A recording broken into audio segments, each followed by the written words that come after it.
बिस्मिल्लाहिर्रहमानिर्रहीम अल्हम्दुलिल्लाहि रब्बिल आलमीन वसल्लल्लाहु अला मुहम्मद व आलिहि ताहिरीन व लअनतुल्लाहि अला अदाइहिम अजमईन इला क़याम यौमिद्दीन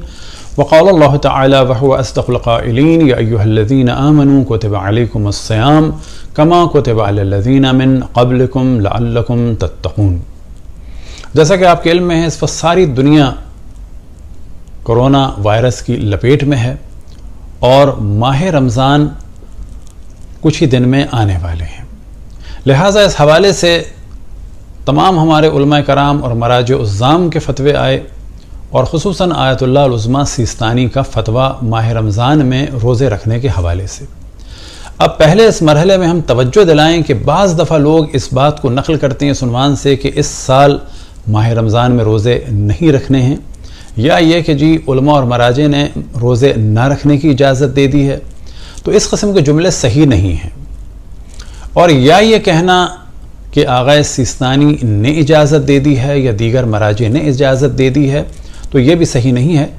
ये जो इन्होंने मसला बयान किया है, ये वही मसला है कि जो हमेशा से था, और वो मसला ये कि रोज़ा रखना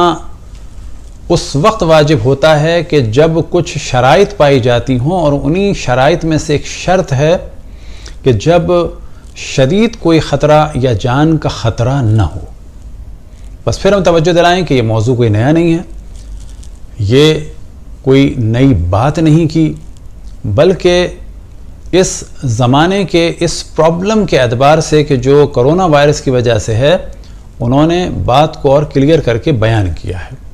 बस असल मौजू ये है कि जो उनसे सवाल किया गया वो हर्फ बहर्फ तो आपके सामने नहीं पढ़ते, लेकिन उसका लुब व लबाब बयान कर देते हैं। वो ये कि सवाल किया गया कि आम तौर पर डॉक्टर हज़रात कहते हैं कि अगर गला खुश्क हो तो कोरोना वायरस सांस के ज़रिए से फेफड़ों तक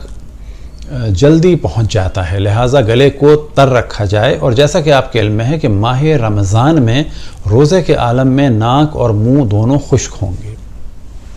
तो ऐसे में क्या किया जाए। लिहाजा आगा सिस्तानी ने जो सबसे पहले तवज्जो दिलाई कि रोज़ा रखना एक शख्सी मामला है। शख्सी मामले से क्या मुराद कि हत्ता आगा सिस्तानी भी ये नहीं कह सकते कि इस साल तमाम मुसलमान रोज़े ना रखें, बल्कि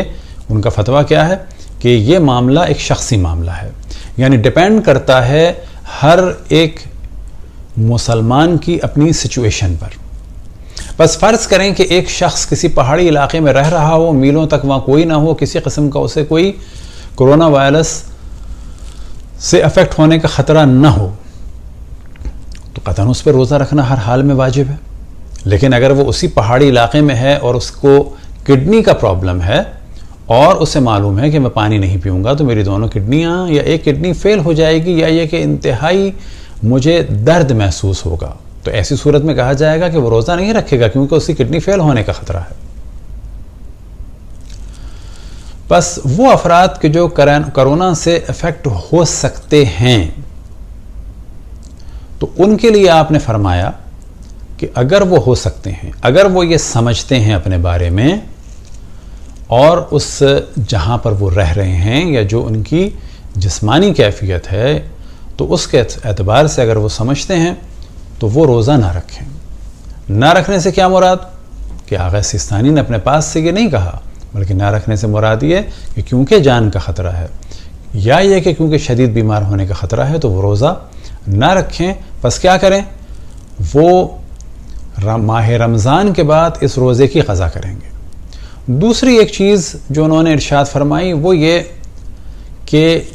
च्युइंगम टाइप की कोई चीज़ अगर चबाते रहें कि जब इंसान चबाता है तो ग्लैंड्स लुआब दहन पैदा करते हैं और मुंह खुश्क नहीं होगा, तो ये भी किया जा सकता है कि रोज़ा रखें। अलबत्ता उन्होंने ऐसा हुक्म नहीं दिया है, बल्कि एक राय दी है, मशवरा दिया है,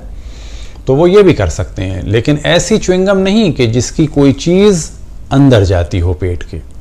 बल्कि ऐसे समझ लें कोई रबर टाइप की चीज़ हो, कुछ हो जो आप चबा रहे हैं जिससे आप ग्लैंड्स काम कर रहे हैं और मुंह खुश्क नहीं हो रहा, तो ये भी एक सलूशन है। तो यही मामला आ जाता है उन लोगों के साथ कि जो आम हालात में भी बहुत ही कमज़ोर होते हैं, तो उनके लिए भी कहा जाता है शख्सी मामला है अगर आपको ख़तरा है। और इसी मामले को हमने डिस्कस किया था कि जब कराची में बहुत ज़्यादा गर्मी थी और कुछ لوگ دنیا سے رخصت ہوئے اسٹروک کی وجہ سے، تو اس وقت بھی ہم نے یہی توجہ دلائی کہ اگر کسی کو احساس ہے، یقین ہے نہیں، حتیٰ اگر تھوڑا سا بھی احتمال ہے کہ اس وقت ڈی ہائیڈریشن کی وجہ سے میری موت واقع ہو جائے گی، تو وہ کیا کرے؟ پانی پی لے۔ آیا پانی پینا جائز ہے؟ تو کہا جائے گا کہ یہاں پر پانی پی کے روزے کو باطل کرنا جائز ہے، جان بچانے کے لیے ماہ رمضان کے بعد ایک قضا روزہ اس روزے کے بدلے رکھنا ہوگا۔ بس اس سال وہ افراد کہ جنہیں خطرہ ہے کہ ان کا امیون سسٹم ویک ہو جائے گا، یا یہ کہ ان کا منہ خشک ہوگا اور کرونا وائرس ان کے پھیپھڑے تک چلا جائے گا، تو وہ لوگ روزہ نہ رکھیں بلکہ ماہ رمضان کے بعد روزہ رکھیں قضا کی نیت سے، جب بھی ان کے لیے پاسبل ہو۔ لیکن پھر توجہ دلائیں کہ انہوں نے ساتھ ارشاد فرمایا کہ شخصی مسئلہ ہے، بس ایک شخص اگر ایک کشادہ گھر میں ہے اور کسی قسم کا اس ٹرانسفر ہونے کا امکان نہ ہو تو اس کے لیے واجب ہے۔ اسی طرح سے اگر کوئی شخص ایسا ہے کہ اسے کوئی پرابلم نہیں ہے، فرض کریں سب کوارنٹائن ہیں، پورے گھر والے ہیں، کوئی آ جا نہیں رہا، کسی قسم کے ٹرانسفر ہونے کا امکان نہیں ہے، تو ان کو بھی رکھنا ہوگا۔ اسی طریقے سے آپ نے فرمایا کہ ایک علاج یہ ہو سکتا ہے کہ ایسی چیزیں کھائی جائیں کہ جس سے منہ تر رہے اور بہت زیادہ پیاس نہ لگے۔ مثال دی انہوں نے جیسے کہ تربوز ہے یا خربوزہ ہے یا کھیرا ہے اور اس قسم کی اور چیزیں کہ جو انسان کو کافی حد تک پانی پرووائڈ کرتی ہیں، کھانے پینے کی چیزیں۔ اسی کے ضمن میں کہا جا سکتا ہے کہ انسان فرض یہ کریں کہ اگر گھر میں ہے تو وہ رات بھر جاگے اور سحری کے بعد سو جائے، اور اس دوران اگر وہ کہیں باہر نہیں جا رہا اور کرونا ٹرانسفر ہونے کا امکان نہیں ہے تو وہ روزہ رکھ لے۔ بس یہاں پر پھر توجہ دلائیں کیونکہ مختلف لوگ مختلف باتیں کریں گے، کچھ ہمارے دشمن بھی بات کریں گے، کچھ نادان دوست بھی بات کریں گے۔ دشمن کہیں گے جی شیعوں کے مرجع نے کہہ دیا کہ روزہ نہ رکھو، ہمارے بعض نادان کہہ دیں گے آغا سیستانی نے حکم دے دیا روزہ نہ رکھو۔ قطعاً ایسا نہیں ہے، انہوں نے صرف وہی بات کی ہے اور تمام مراجع نے یہی بات کی ہے کہ جو پہلے سے ہوتی آئی کہ اگر جان کا خطرہ ہو یا شدید خطرہ ہو تو ایسے میں روزہ نہیں رکھنا ہے، کیونکہ اس روزے کے صحیح ہونے اور روزے کے واجب ہونے کی شرائط میں سے ایک شرط یہ ہے کہ جان کا خطرہ نہ ہو یا کوئی اور شدید نقصان کا خطرہ نہ ہو۔ خداوند تبارک و تعالیٰ سے دعا ہے کہ ہم سب کو اپنی عبادت اور بندگی کی توفیق عطا فرمائے، خصوصاً اس ماہ رمضان میں اور آنے والی ان ماہ رمضان کی شب قدر میں۔ اور جو سب سے بہتر عمل ہوگا اس ماہ رمضان میں بھی اور زندگی کے ہر مرحلے میں، وہ ہے خداوند تبارک و تعالیٰ کی بندگی کے بعد خداوند تبارک و تعالیٰ کی مخلوقات کی خدمت، چاہے وہ مسلمان ہوں چاہے وہ نان مسلم ہوں، من حیث الانسان سب کی خدمت کی جائے، اور خصوصاً اس برے وقت میں تمام انسان ایک دوسرے کی فکر کریں، ایک دوسرے کے پرابلم کو سولو کریں، اور اگر کوئی چاہتا ہے کہ خداوند تبارک و تعالیٰ اسے طول عمر دے، صحت دے، عافیت دے، تو بہترین عمل یہ ہے کہ وہ